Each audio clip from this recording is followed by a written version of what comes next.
Vous qui avez pour habitude de rouler la nuit à la campagne, vous partagez sans doute cette même crainte de percuter un animal sauvage. Beaucoup de chevreuils, de sangliers, de cerfs dans notre région, des lièvres aussi, mais de moins en moins. On le sait grâce à des comptages et des chiffres mis à jour chaque année. La méthode est simple, ceux qu'on peut appeler les compteurs prennent place à bord d'un bus et sont tous bénévoles. Objectif Terre ce soir signé Lani Maina Watao et Corentin Ledréan. C'est une tradition depuis 8 ans maintenant. À la Fédération de chasse d'Eure-et-Loir, on fait découvrir le comptage de gibier la nuit.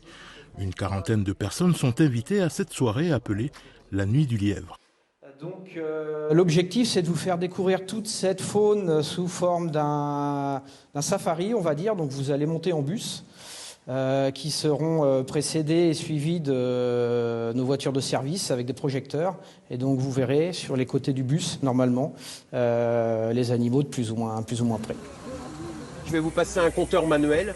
De chaque côté, de votre côté, vous regardez. Et à chaque fois que vous voyez un lièvre, vous cliquez ici.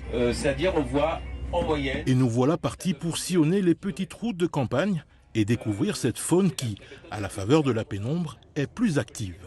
Une vie nocturne insoupçonnée.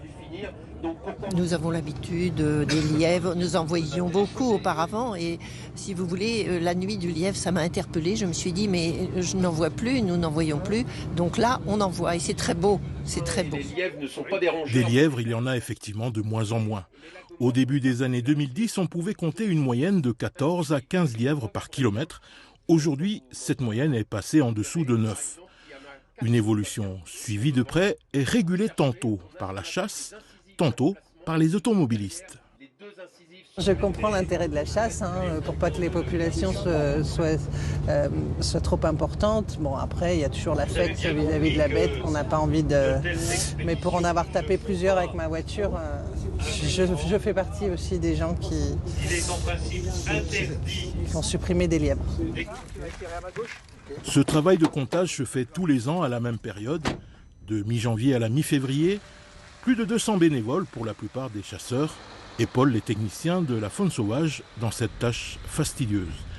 À 70 ans passés, Fabrice Manceau reste un observateur averti. On compte les lièvres, arrête-toi, c'est un renard là. Non?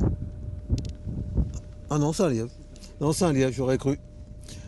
Faut avoir l'œil affûté en fait. Voilà, faut être le plus précis possible. C'est pas toujours évident, mais là on a à peu près les bonnes conditions, donc ça va. Mais j'ai vu certaines fois, on est obligé d'arrêter. En Eure-et-Loir, toutes les communes sont concernées, sauf Chartres, car les comptages ne se font que sur des petits chemins, en jaune sur l'écran. Et mis bout à bout, ils totalisent plus de 1800 km à éclairer.